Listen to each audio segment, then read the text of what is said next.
So in grade 11, you're going to be expected to be able to solve equations using surds, all with surds. And then you must just know that there are 4 steps into solving surd equations or equations that involves surds, right? So these 4 steps, the first step goes like this. You must isolate the surd. Isolate the surd. So meaning that if you have an expression like this, for you to be able to isolate this, so you're going to have to take this 3 over to the other side so that this surd, the x plus 2, must be alone on one side. That's what it means to isolate the surd. So what I'm actually talking about is that you must do this. X plus 2, it's still a surd. And then I take the 3 over to the other side, and then I'm going to have a 3. This is what I'm actually saying. Right? Okay, and now the second step, you square both sides.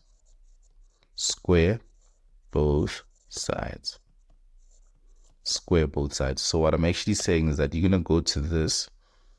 So you're going to say x plus 2 like this. Hold on.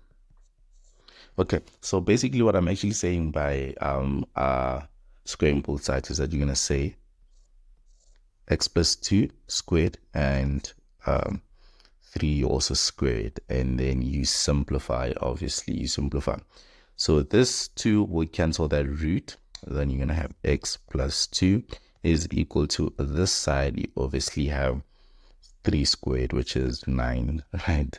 So obviously 9, and then you take this 2 over to the other side. It is x is equal to 9 minus 2. X is equal to 7, right? Now this sorry, I actually skipped steps. Me solving for this is step 3. Step 3, you solve for x, right? Step 2, you square it. You just square it, and then when you're actually simplifying it and then solving for x, that is step 3. And then now step 4, that's when you check your answer.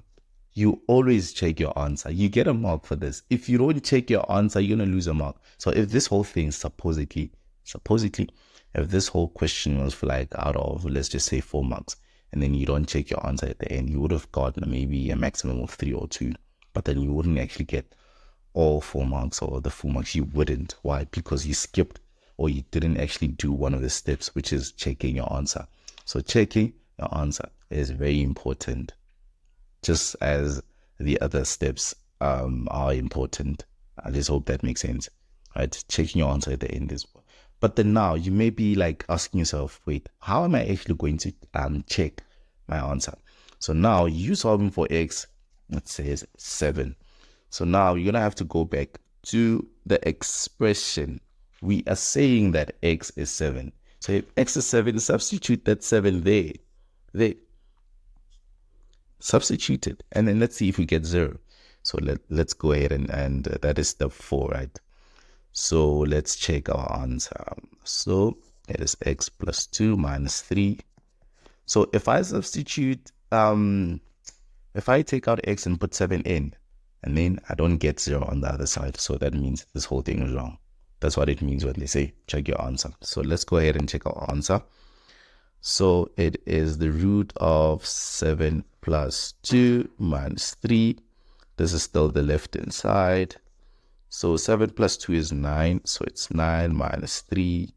This is still the left hand side. So the square root of 9 is 3 minus 3. So that will give us 0. So the answer is valid. There is a mark for that. The answer is valid, right? So here's another example. So the first step, you isolate the surd. Isolate the surd. So let's go ahead and do that. Me isolating the surd. So that means the 4 goes over to the other side and it becomes a negative, since where it came from, it was a positive. So what I'm going to have is x minus 5. The root, that will give us 8 minus 4. 8 minus 4 is just a 4, right? So I'll just say 4. And then the second step, you square both sides. You square both sides. Now that the surd is isolated, you square both sides. Square squared. And then that is x minus 5 is equal to 16. And then you take the 5 over to the other side. You're going to have 16 plus 5, which is 21. X is equal to 21. Right? And then now, for the last step, you check your answer. Check whether the answer you have is valid or not. So we're saying that x is 21. So if x is really 21, just take that x out, put it in 21. And then if x is really 21, then on the other side, we should have 8. If you don't have 8, so then that means something is wrong. Let's check our answer. So it is 21 minus 5 plus 4, still the left hand side. So we're trying to get 8 over on the right hand side. That's what we're trying to get. So 21 minus 5, obviously, 21 minus 5 is 16, right?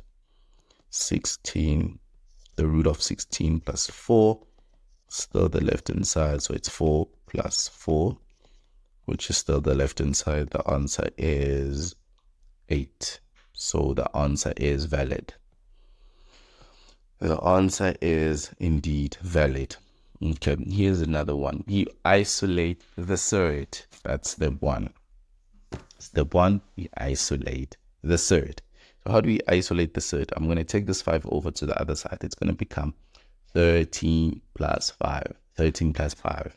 So I'm going to have 3 root of 40 minus x is equal to, okay, let me just say 5 plus 13. So 5 plus 13 is obviously 18. That's the first step. We need to isolate the surd. Right? So obviously at this step, what I'm going to do is that I'm going to square on both sides. I square on both sides. Please don't forget, this 2 affect, that's 3, what am I saying? This 2 affects the 3, and then it also affects that square root over there.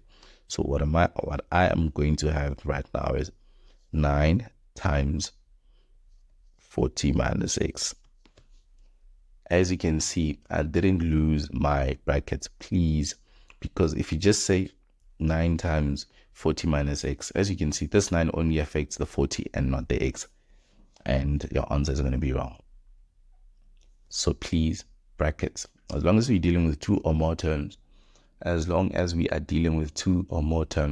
please introduce brackets. So there are my brackets. So I'm going to say equal sign. 18 squared should be 324. 324, right?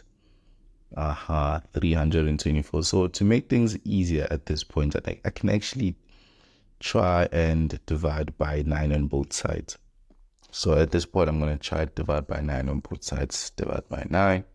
That is going to cancel that. So I have 40 minus x is equal to this divided by that should give me 36, right?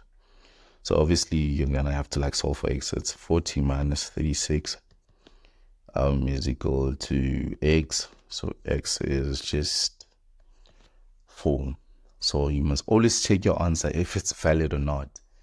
Check your answer if it's valid or not. So it's 3, and you're going to have to open your bracket.